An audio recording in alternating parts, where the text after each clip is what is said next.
Good evening, everyone, and thank you for joining us for Vintage Books Live tonight.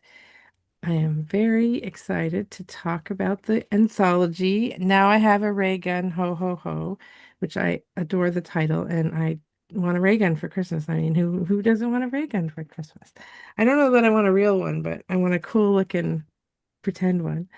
I've got Jessie here, Jessie Kwak, who is the editor, along with several of the contributors. So I'm going to start by talking to Jessie, and then we'll hear from each of the contributors a little bit about the stories that they contributed to the anthology. And then we'll finish up tonight by talking about what's next at Vintage Books and let each person let you know where else you can find their work. So I'm going to start out with you, Jesse. You've done several anthologies with people. We've had some in the store, and I think we've talked about them at least in passing in other episodes of Vintage Books Live. But I guess one thing I'm curious about is what draws you to that form, and because it is one that you've come back to several times, and I'm just curious about what it is about that brings you back to coming up with new ideas and Yeah, well, first off, thanks for having us on here. It's always been fun to be here in the past. And I mean, it's always, I think, just um, with the anthology, to answer your question, it's, I really love the community aspect and that it's kind of a big group project and everybody's really excited about it. The anthologies that I've organized have been all kind of sci-fi crime themed. And yeah, yeah. really the reason I wanted to do those was to try to make sci-fi crime a thing. And I was like, I that's what I write. I know a lot of people who write, something that kind of falls into that. And so my goal with the Crooked series of anthologies, and there's 3 volumes out. Actually, I think everyone here has been in one of those volumes. Oh, fun. I think Anais, I think you've This is my first one. I'm considering this Yes. volume 4-ish. So now everyone's been in a volume. And so kind of my goal behind that was to give people a platform to share a little story in their larger world. And that's similar with this. Now I have a ray gun, ho ho ho. Most of the stories are set in like a larger universe, and so if people, it's kind of like a sampler platter of Hmm. adjacent authors who all write kind of similar cool stuff. And if you like one, you're probably gonna like somebody else's stuff. And Yeah. so that was my inspiration for doing the anthologies. This particular one, I kind of was like, I'm hanging up my hat. I've done 3 cricket anthologies, and I'm personally, as a writer, I'm switching to writing more thriller. And so I was like, well, okay, I'm going to put this on hold for a minute. But last February, I also organized a writing conference the last couple of years here in Portland, and several of these fine folks were at the conference, and we were having a drink at the end of the evening on the final day when I was, of course, very exhausted and my defenses were low. And everybody was like, "We really want to do a sci-fi holiday anthology. Will you help us? Will you edit it? You're so good at putting these out." And they buttered me up and they bought me beer. And I was like, you know what? That does sound really fun, but each of the stories has to have a holiday recipe, otherwise I'm not doing it. And so that's where That's we came up great. with a sci-fi holiday anthology that all has recipes included. I love that so much. Beer, it's dangerous. Yes, that's true. It's true. And being tired at the end of a conference is also dangerous. No, but I had so much fun. So Yeah, yeah. When you start an anthology, like some anthologies, I know folks who are editing will they'll come up with the idea, they'll send out a call for submissions.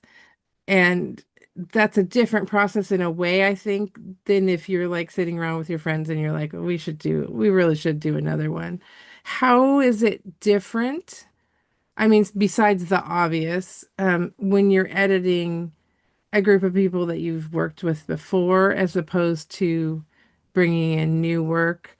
I mean, I guess I can see some obvious answers, but I'm curious if there's stuff that's less obvious about what would be different about those processes. So I have all the cricket anthologies were basically invite only.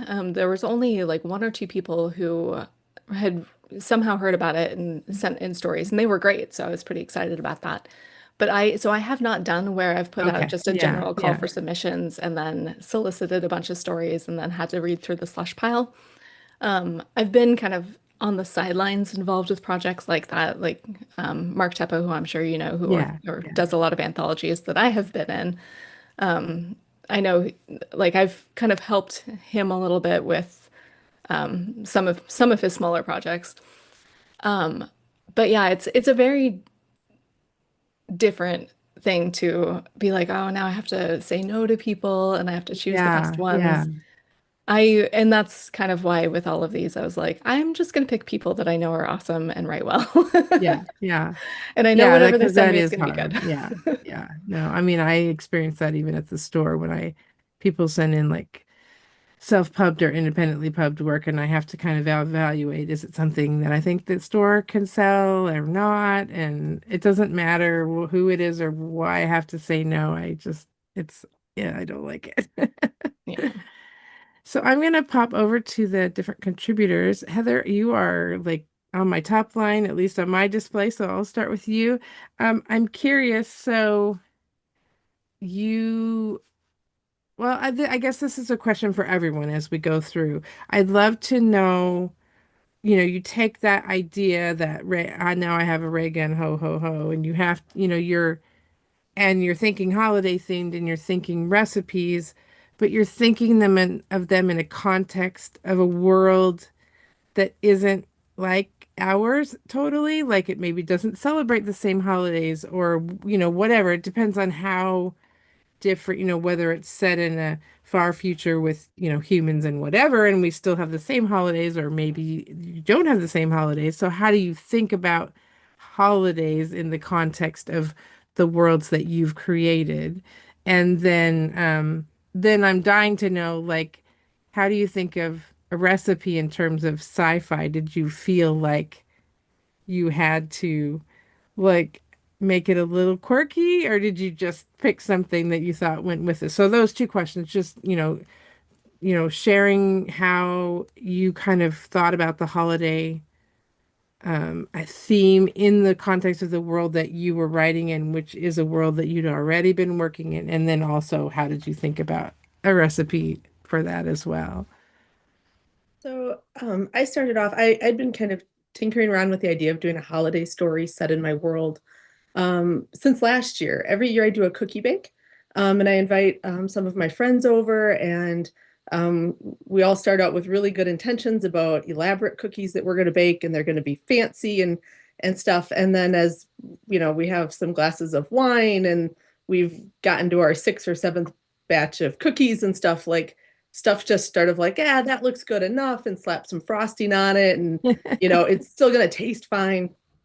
And one of my friends who was over, she's like, this is really kind of like Heather and Tawny's just shut up and eat the cookie bake. Like it doesn't matter what it looks like. It's just here it's going to be fine. And the whole point of it was just to have a good time. And so I kind of took that idea and I was like, that would be really fun with my characters. Their names are Reliance and Diagame. And I said that almost sounds like a working title of a story. Reliance and Diagame is just shut up and take the cookie bake. And so that's really kind of where my idea of it started. And yeah, so like I kind of built it from there. The story starts off as they're going to an office party. And so they're baking cookies for it. And then kind of things snowball out there. They end up chasing a toy thief on their way, and the cookies kind of get a little bit mangled on the way. And so like their perfect cookies weren't quite so perfect by the end of the story. Um, and I already had a holiday called Exploration Day set in my story. And so I thought that that would kind of work well, sort of them celebrating when people left Earth and started exploring out into the universe. So I just tied that into a pre-existing holiday that I Nice. had Yeah. already Yeah. discussed in my story. Yeah. And let's see what, And why did I pick the yeah, cookies? yeah, Um, which cookie did you choose, or which holiday recipe did you choose, and why? so I ended up doing a sugar cookie with frosting on it. And my stories are called On Impulse and On Impact.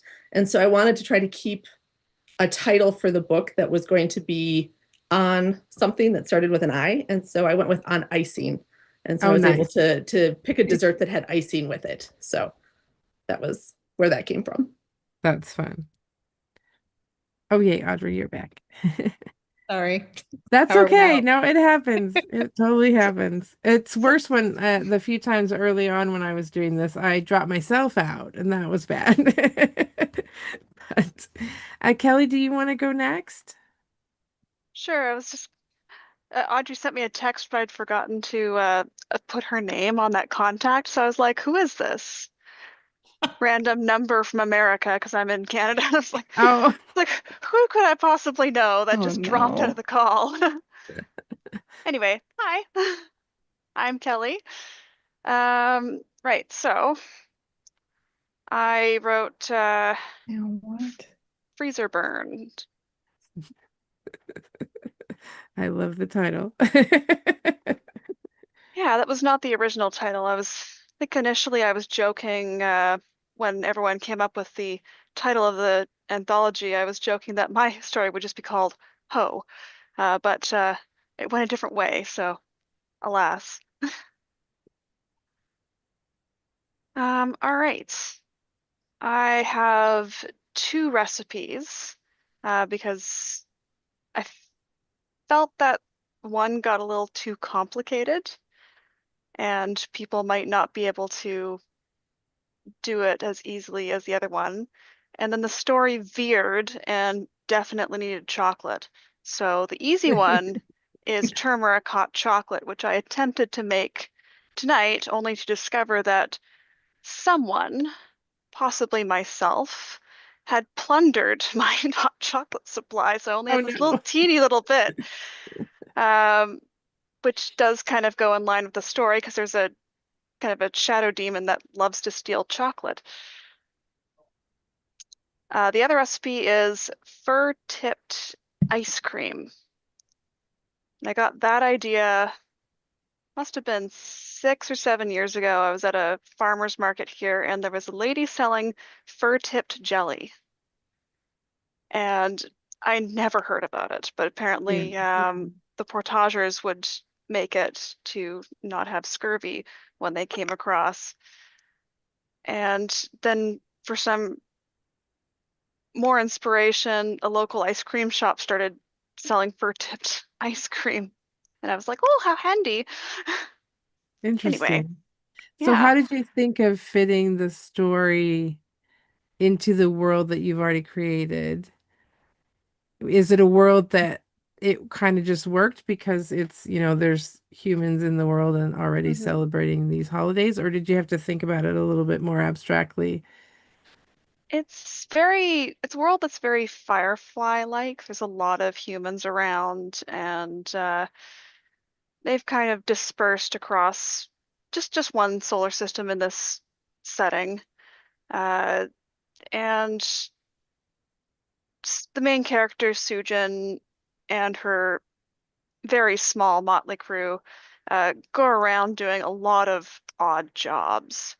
And on this particular one, I just shoved them into a winter setting with her first mate really wanting a vacation and her being a little caught by surprise because she completely forgot about it and just aghast at being like in the cold. Which I can relate to. I do not like being cold, and so I very much related as I was reading that story to like, oh Yeah, my gosh, yeah. why is it freezing here? This is why we live on this side of the mountains, right? Right. So we don't have to be as cold. Oh my gosh, I was just visiting family back on the eastern side of Washington State, and I was just like, I am cold to my bones the Yes, entire yes, time. exactly. So, Where sorry, back in, to you, you Kelly. said you were in Canada. Where in Canada are you? I'm in the warmest part of Canada in Victoria. Okay, I was gonna say It's there are like there are cold parts of I am Canada, but in not Victoria I generally. am in the warmest microclimate of Nice. Victoria. Yes. Oh, Let's just put nice. it that way. Like you This go is a good even thing. like 5 clicks that way and it gets more snow. Yeah. A little Yeah. bit more No, snow, I but know there's a little still. piece there that really stays very warm. So Yes, you've done this well. is this I can is only that talk to you. piece. That's nice. Hey, Asher. Yeah, no, it was minus 20 2 days ago. Like I didn't want to talk to you honestly. Like, Oh, It might have been 9 degrees today. This is Celsius, so it's really yeah. quite nice. But it was pouring rain if it makes you feel Yes. better. Well, you guys are getting the same big wallop of rain that we are here in the Portland metro area. So, Yep. yeah. So it I'm doesn't in feel very Minnesota. It's all Christmassy, snow but here. it's wet. What'd you say? I'm in Minnesota. It's all snow here. Oh, yes. See, you do. I mean, it is cold, but you do get a proper snow for Christmas. I don't know. We're probably just all gonna be floating away here because we're supposed to get like 4 inches of rain or something crazy. Oh So, dear. all I have a right. yeah. No, you're good. I have a bit of Uh, a flood risk property, so I'm always on the island. Like, is oh, there a lake yeah. forming? Yes, Yes, I no. know. I unfortunately don't have that problem, just giant mud puddles in the backyard. So, all right, I'm going to jump over to Anais. And if you want to just talk about your world a little bit and how you thought about the prompt in relation to the world that your stories are set in, and then also your inspiration for the recipe. Yeah. So, hi, I'm Anais, and I actually have never published a novel yet. I am emerging, so I'm still on my way to my first. So this is actually not set in any world that I have written, but it's a standalone story that I've wanted to write for a long time. Most of the what I write is Black Mirror sci-fi, so kind of close to our world, but a little strange, which is where I got the inspiration for this story. I was thinking about the movie Nightcrawler, where people filming murders is a thing that happens. But I was like, what if you could film future murders? And then we were doing a holiday anthology, so I was like, I'll just make it set in Christmas and put Christmas that way. I was like, I love it. It's I a can logical shoehorn this pairing. in. I can make it work. Exactly. And so that's how the inspiration for the story happened. It was kind of like, oh, I've wanted to write this for a long time. I have the opportunity for this anthology. I can make it Christmas themed. Let's go. And for the recipe, both of or my two protagonists are very poor. So I was like, how can we have a holiday recipe that would be affordable to them? So it's actually just Cool Whip and a box of funfetti.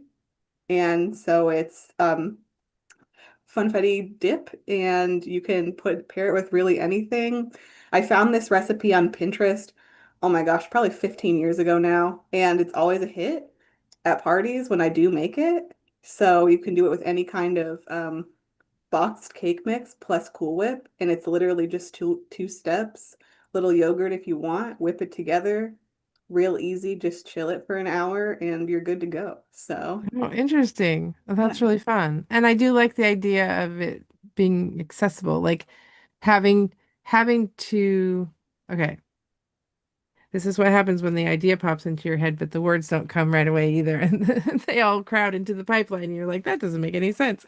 I like the idea of that you had to come up with a recipe that made sense in not just in the world that you're building, but with the people, the characters that are there too. So that's very cool. So when you were thinking about, yeah, I'll just make it set at Christmas time, how did because you can do that, but I'm sure you didn't like how did you think about those two themes sort of banging up against each other, and how did that impact like what happens in the story or how people approach things? When you have Christmas as a backdrop, did it kind of change anything about the story as you went along writing it? It did. It changed more of the character relationship between the two protagonists because it was um the protagonist's girlfriend wanting to decorate for Christmas and them feeling the financial pressure of their situation, and she's like very festive and she wants to be like able to decorate and like take care of herself, and that's causing some rifts in their relationship. So it became a just a metaphorical theme of like, oh, how do you struggle with like your economic reality, but it was also an important part of their relationship and like them celebrating Christmas together. They would always go to Christmas tree farms together, and just happens to be the site of a murder that hasn't taken place in this particular story. Interesting. That's just so fa I love the idea too. It's just such a fascinating concept that, what about something that's going to happen but it hasn't happened yet? And I love that. Thank you. And I'm gonna jump one over to my right, and I didn't catch your name at the beginning. I'm really sorry because we popped you in right at the last minute. So if you could introduce yourself too, and just talk about how your story for the anthology and just how you thought about holidays as it relates to the story that you're writing, and then the recipe that you chose to. Is that me? Yeah, sorry. Sorry. I'm RM. Um, I am a sci-fi writer. Um, and the so I've written a bunch of series, and the reason I chose to use the characters I did was mainly because Jessie had asked me to contribute. She'd read this series, um, my Ungovernable series, and asked me to contribute to the Crooked anthology. And I ended up giving her a story from a totally different series that was a little more bloodthirsty than this one. So I felt bad. So I was like, okay, next anthology, I'll do the funny Ocean's 11 and Space Crew. Um, so that's why I picked them for the Christmas one. But it actually was fun because this series, the setting is sort of loosely based off sort of communist Siberia, and the capital is based off sort of 1980s Moscow. Um, so I mean, obviously, there's a lot of cold weather in these books, and so I kind of I mean they don't have a Christmas per se, but I I feel like a lot of places with cold weather tend to have some sort of celebration towards the middle of winter when everyone's like, Yeah, I hate yeah. everything and I'm gonna die. Like you got to do something to keep your spirits up. Yeah. And um and so I just sort of made up a festival for that. Um and I've kind of always been so my Ungovernable series is a group of is about a group of sort of ex-cons who are all um the very best at what they do. So there's a pilot who's just the best pilot ever, and a hacker and a demolitions expert, and they're all just sort of absolute experts in their field.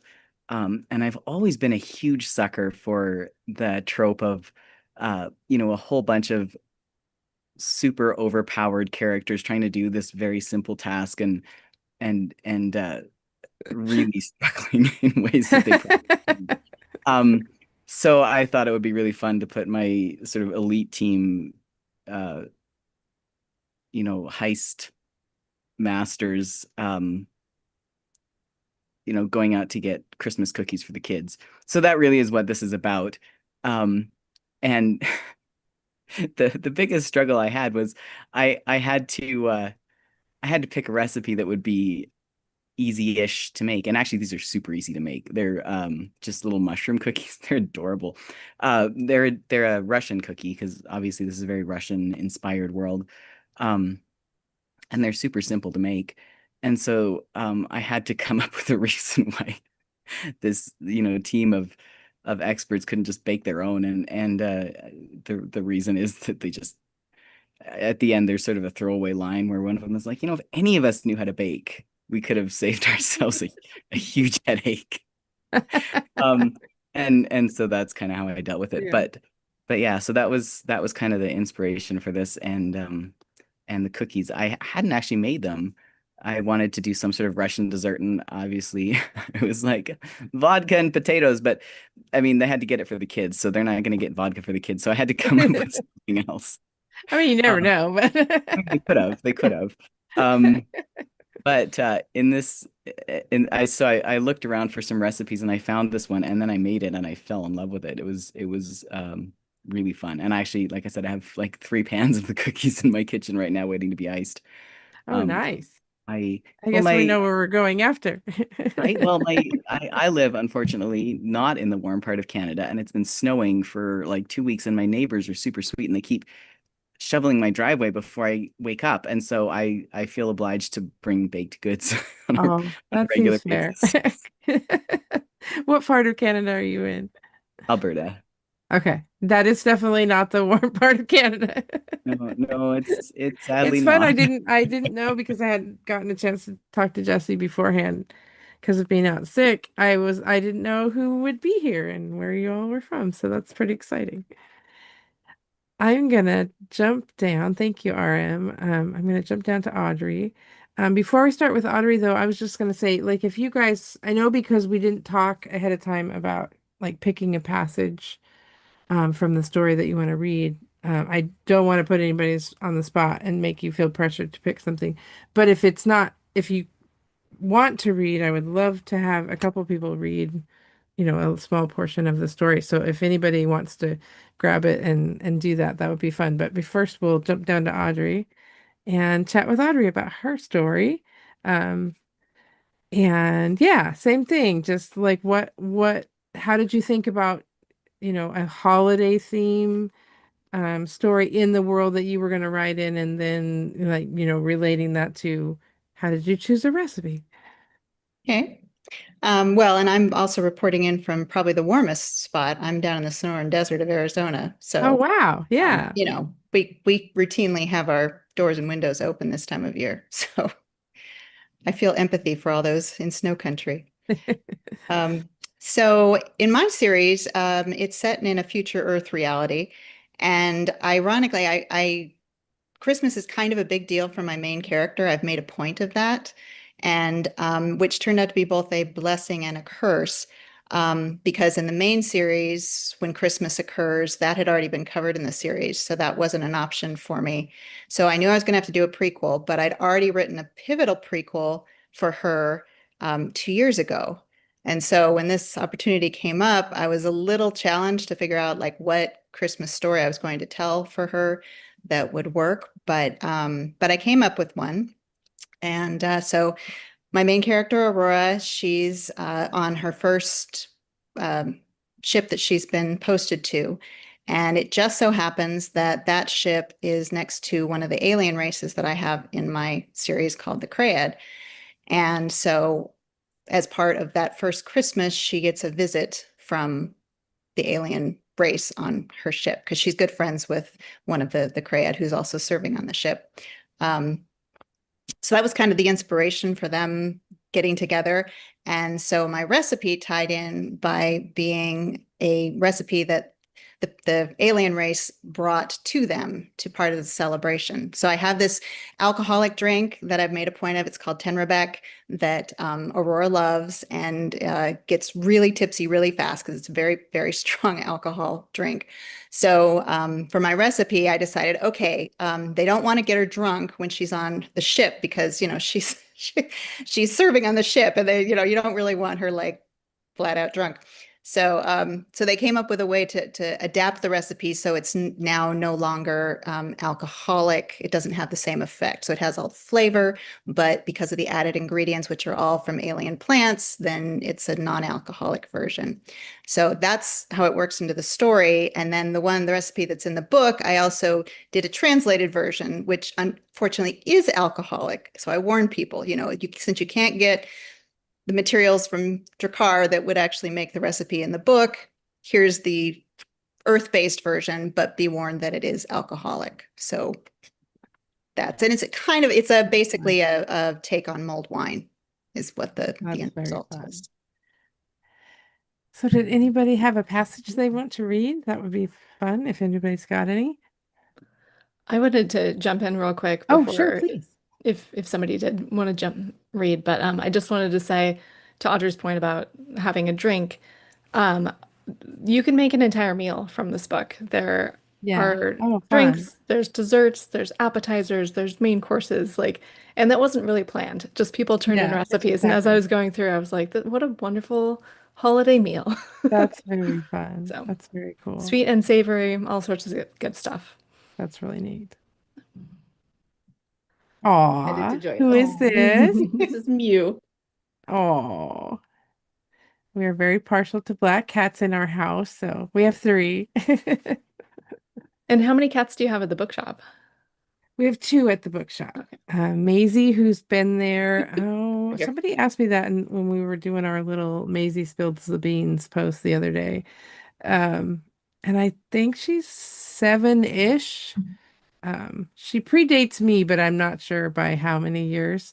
And then Oliver is been with us about a year and a half. And they're both gray tabbies. Um, but Maisie's got a lot more white on her, and she's the boss. So Oliver's trying to be bossy, but she lets him know that no, she's the queen. She has to be the queen forever. So anybody have anything they wanted to read? Yeah, Kelly, I saw you grab the book. How much are we allowed to swear? Oh, I Probably I not, don't right? worry about that I too will much. Yeah. censor myself I and when it goes up on YouTube, I mark that it's not made for kids. So I mean kids can watch it, but it's I'll not like safe for kids. So so yes, you can change it if you want to, but I am not like super worried about that. I will try to censor myself. We will see if I slip. That's all right. This is excitement already. Um, I thought I would just be basic and do the first part. That sounds That's all lovely. right. Okay. A week? Oh, sorry. This is Freezer Burn by Kay Gorman on page 37. Comes with 2 recipes. A week? Sujin emphasized, aghast. We are here for a week? Cold blew in from like from a broken cryopod. The first gust had chilled her to the bone. All the ones after were just unnecessary and rude. Her first officer stood framed by the dirty shine of aged metal and Huli Jing's tired security lighting. Beyond, draped in the frigid blue of the mountain's high-altitude twilight, the snowy wilderness they'd parked in resembled something straight from a winter postcard, which was precisely where she'd rather it had remained, in a picture, not touching icy fingers all over her through an open freaking door. And Zan wanted to go out in it without Huli Jing's climate control for a week? Were they insane? Yes, probably, and also wearing more than her. A lot more than her. Definitely dressed for winter. Shoot. She'd thought they'd come here for parts. A simple one and done, buy and gone. Had she missed something? Probably. Yes, Zan's expression mottled in confusion, concerned brows furrowing as they perused her more carefully. You did read my message, right? Message? Hells. She winced, guilty. Refresh my memory? Zan blew out a breath, annoyance taking the place of confusion. The fresh winter breeze gusted around them, licking Sujin's bare arms with another admonishment. I have a week-long reservation with a friend at a Heian-styled hot spring resort on the north side of the mountain, which I plan to greatly enjoy. Ah. But why is there snow? Because it provides an exquisite contrast to the heat and snowy, broody nights at a candlelit hot spring, surrounded by old-world comforts, are what my heart aches for. Okay, that did sound nice. Really nice. If she remembered correctly, the old Japanese-styled resorts here did amazing things with warmed liquor, too. Is there room for... No. you need to find somewhere else to be. I think I'm going to go too long if I continue, so I'll just stop there.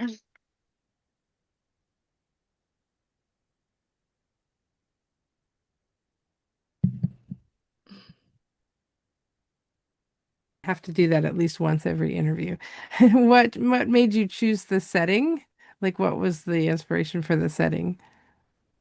I think I just had an image of the whole looking at her first officer and then the beautiful snowy mountainscape beyond, looking absolutely glorious, and her going like, "Eh." Nice. So I'm gonna jump over to going back through each of you, if that's okay. And I would love to hear a little bit more about um, other, like where your work is, pulled out of, what your other series are, and also where people can find you, if they want to find more of your books, and so that we can connect people with your work. I think that's kind of why, just for everybody listening, that's kind of why I've taken a liking to doing the Vintage Book Lives events, largely with anthologies, because I think that anthologies give you an opportunity to read a piece from all different people, which is really fun. It allows you to pick up a short story instead of a whole novel, which is also nice. You can carry it around with you, and you're waiting in line somewhere or whatever, and you can read like most of a story. And I think the other thing that's super fun about anthologies is that maybe you buy one because you recognize one of the writers and you're excited about their work. And then you meet all these other writers who have all these other stories that you might like. So it gets you connected with other similar work that you might enjoy. It's a way to introduce yourself. I know I've done that a few times where if I was interested in a writer but I wasn't sure, I'd buy, an anthology with their work in it, and then I could read a piece of it first before I went out and bought like a whole series or something. So I just really love anthologies. I'm always trying to, get everybody else on board with anthologies. But I also would love to hear about the rest of your work. So, Heather, if you want to start us off, I'd love to hear about the books that you write and how the settings and that sort of thing. My series is called the Reliance Sinclair series, and it's about a former cop who is accused of murdering her best friend, and she goes on the run to try to clear her name and find out who his real killer is. But it's set in space. So it's a little bit like the old Harrison Ford movie, The Fugitive. Hmm. So it's got Yeah. that like, but because she's a cop, like she has some skills and some knowledge into how to evade the cops chasing her. And so I just thought that that would be kind of a fun concept where she's trying to chase the bad guys, but the good guys are also chasing her. Um, and I kind of got the idea for the story. I took a class quite a few years ago, um, called Spy Escape and Evasion, and it kind of went through some really fun things like how to pick handcuffs or how to get out of if your wrists have been duct taped or if you're having to live off the grid for something like you're being pursued by the mafia. It was a very fun class to take Yeah, and to that learn sounds some of those cool. things. And I kind of started piecing together like, well, what kind of things could I have a character do to try to evade detection by law enforcement? And I've always liked action. So my stories are pretty fast paced and with a lot of action in them. And so like that setting kind of just lent itself to that story. And I have to ask you, are there ray guns in your story? I don't specifically call them ray guns in my Okay. story, but I do have a reference to a Captain Stardust that pops up every once in a while. And I was a real big fan of like She-Ra and He-Man when I was little. And I kind of had this idea of that, like, this sort of cartoon character that like the kids would have watched growing up.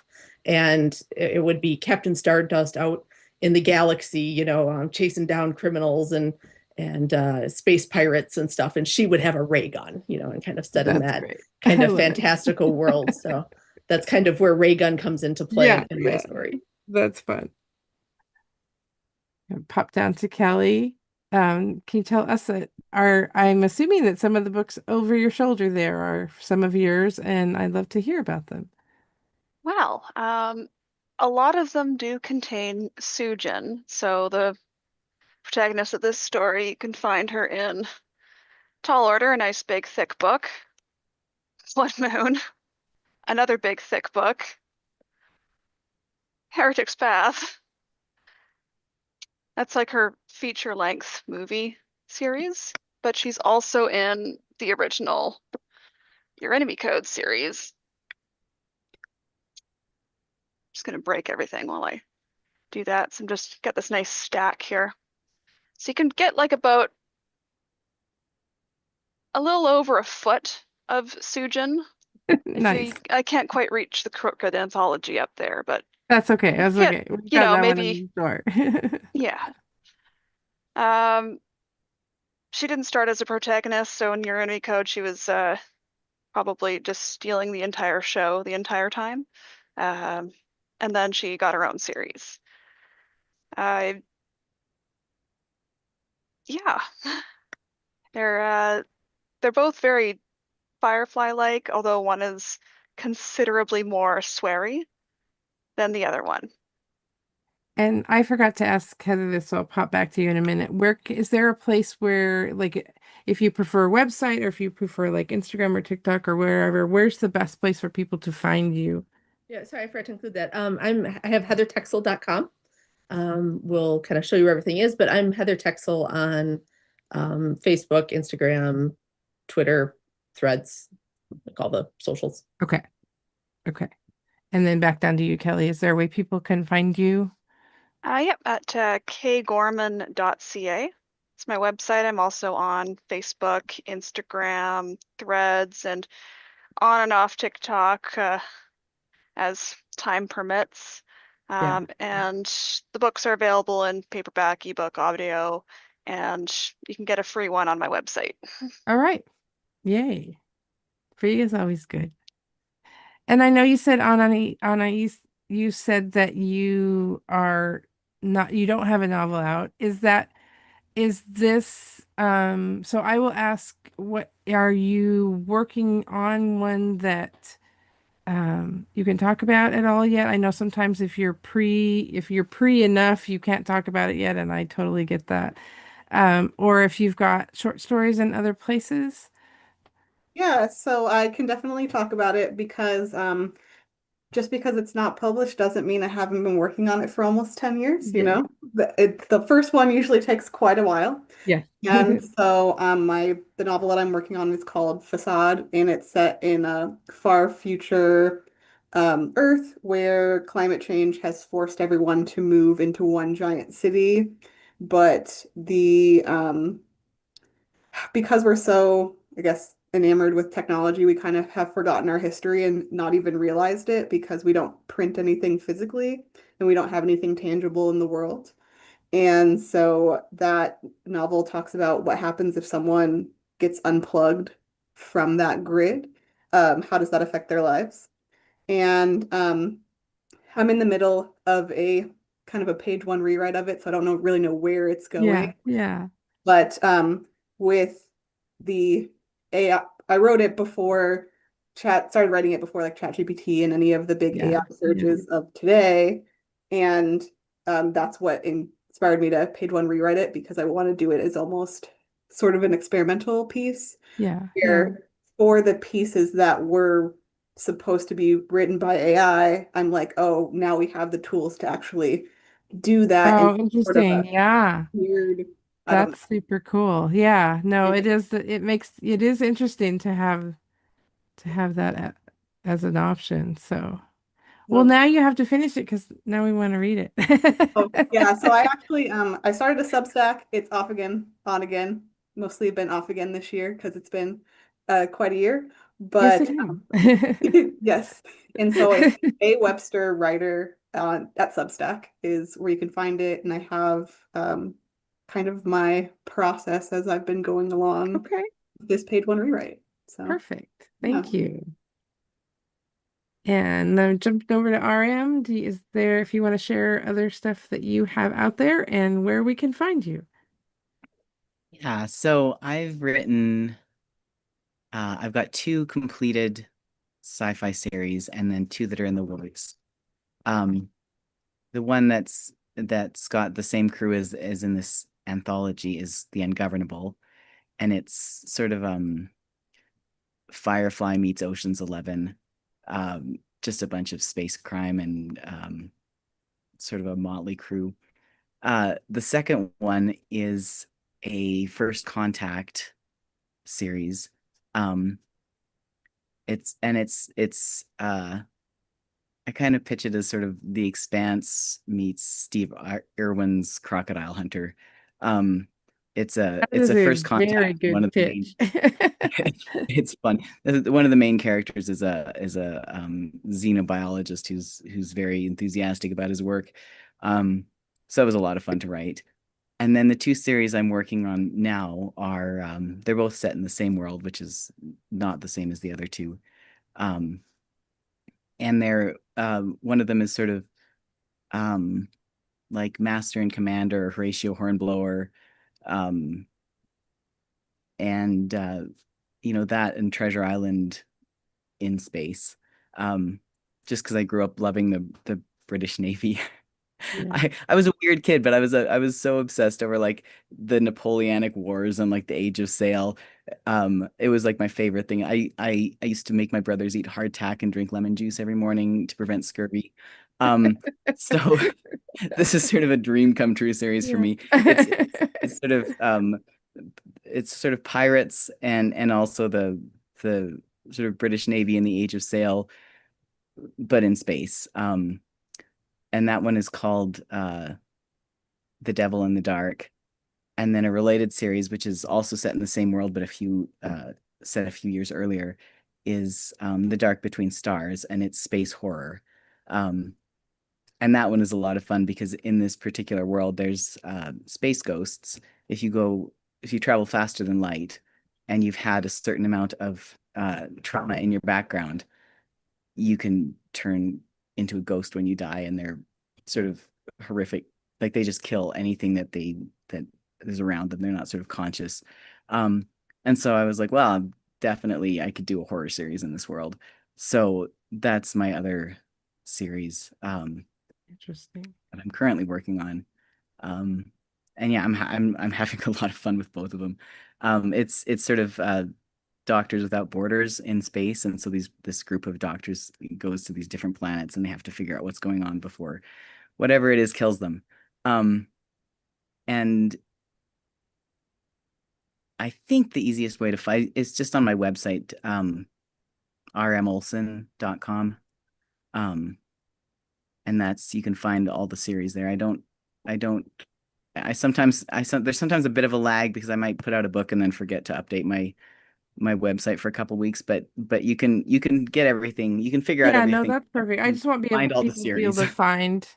to find the work and be able to buy books if they want to and all that. I know we have since I haven't been in, I don't know. I had a copy of the anthology on order, but I don't know if it came in. So hopefully it did. But for those of you watching, we can order them. But at the very end, but it's a little harder for us to get because they're coming from a supplier that takes a long time to get to us. So this time I'm actually probably going to suggest that you pop over to Jessie's website. You've got them on your website, don't you, Jessie? Yeah. Okay.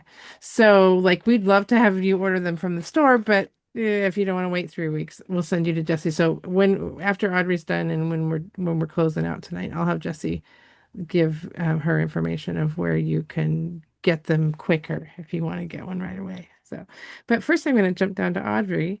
I'd love to hear about your books and the world you've created and then where to find you. Okay. Well, Aurora, the character that I mentioned, is the main character for my Starhawk Rising series, and that was the first series that I wrote. I just published book 8 in that series last month, which came in at a whopping 210,000 words. So I write long. So much like Kelly's stack of doorstops, when you get into my series, you'll have a lot to read. I also have a side trilogy that's a character that showed up in book 3 that was originally going to be a throwaway character who was actually going to die, went through a slight change in the writing of that story and became so much fun to write about and took such a command of her character that she earned herself her own side trilogy. So you've got that, and then she weaves back into the main series later on. I've also written two sci-fi romances that are also related to my series. One is the prequel story of the parents of my main character, Aurora, how they met and how they fell in love. And then I also have a new series for the Craad where it's one of the two main characters is from that alien race and meets up with a human. So for people like romance, I've got that as Yeah, well. that's great. Yeah, and the best way to get in touch with me is at audreysharp.com. I've got a monthly newsletter that I send out that you can sign up for, and you can also find links to all the books. I am wide, so they're available everywhere. All right. And I will be putting all this information I've been writing down. Hopefully I wrote it down correctly, but I'll be putting that in the notes under the video so that all of you who are watching either now or later after the fact can find folks and get books if you'd like to. So thank you all so much for joining me. I am like super excited to get my hands on a copy when I go back to work. So, and Jessie, if you want to let me know, I should know this honestly by now, but can you remind me your webpage so that people can find a copy of the book if they want to get it quicker Yeah, than we can get them for them? it is just jessiekwak.com. That's what I thought. Okay. Yep. I also wanted to just promote really quick that Heather has been organizing this month a countdown to 2026 December free book extravaganza. Heather, can you talk just really briefly Yeah, about that that'd be and where great. people can And find then that? Jessie, before we go, I also want you to talk about what you've been working on too. Oh, okay. Sure. It's kind of an advent calendar style, although we're counting all the way down to the new year. And so I got a whole bunch of my sci-fi author friends and some friends of friends, and we're revealing one new free sci-fi book every day of the Oh, month. So fun. you can follow me on any of my socials or also on my website, heathertexel.com. I have a page on there. I update it every day. So it's kind of fun. Like every day you get to, find a new author. Some authors have put up full box sets. Some have put up multiple books. And I think quite a few of the people who've been in either the Crooked anthologies or in Raygun have put up stories. So if you like something in Raygun, there's a chance that one of those authors will be putting up some Fun. books. So And yeah. given that it's whatever the day is, given it's the 8th, can they go back in the previous days and still get those They too? can for some of the deals are only for a limited time and some are free for the Okay. whole month or whatever. I'm pretty sure that the ones who are in the earlier section are still up and for free. Okay. So Awesome. Thank definitely you. worth checking out. I You know. can I'm see the gonna whole have to list get on on after. my website. Yeah. Yeah, that's great. Thank you so much. And Jesse, you've got several series. Like you don't have to talk about all of them, but maybe I'm curious to have you talk a little bit about the newest books that you had coming out. Yeah, so I guess I mentioned this a little bit earlier, but I have been switching from writing sci-fi, which it was always like sci-fi crime adjacent, lots of Yeah, yeah. seedy underbelly and that sort of thing, um, to writing just like straight up contemporary crime thrillers that don't even have any spaceships in them. It's very strange. It's kind of a weird transition to go from you would think that sci-fi would be a lot of research, but the way that I write it is it's really not. It's just a lot of fun and you make Yeah. things up. And if you don't know the answer, you just, you know, people say like it runs on hand wavium. You're just like, how does the ship go? Oh, it goes. Like, don't ask me too many questions about it. I don't want to deal with that.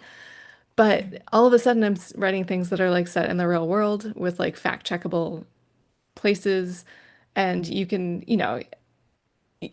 with the Bellari Police Department, you can be like, hey, I made up the city of Bellari. You can't tell me how they don't, how their procedure works or not. But like you can actually tell me how the Kittitas County Sheriff handles cases. And so I need to Yeah, actually talk to yeah. them and find out what they do. So it's been fun to kind of like put on my research hat and be like, all right, well, I guess I will just reach out and see if I can interview somebody at the sheriff's office. And actually, Heather turned me on to this Writers Police Academy that was this really fun conference where you get taught by like actual law enforcement professionals like how to do forensics and things like that. Like so it's been a very fun pivot. That's But awesome. the series that I'm working on is basically an FBI mystery series set in the Pacific Northwest. So I have the prequel novella is out now. It's on my website for free. And then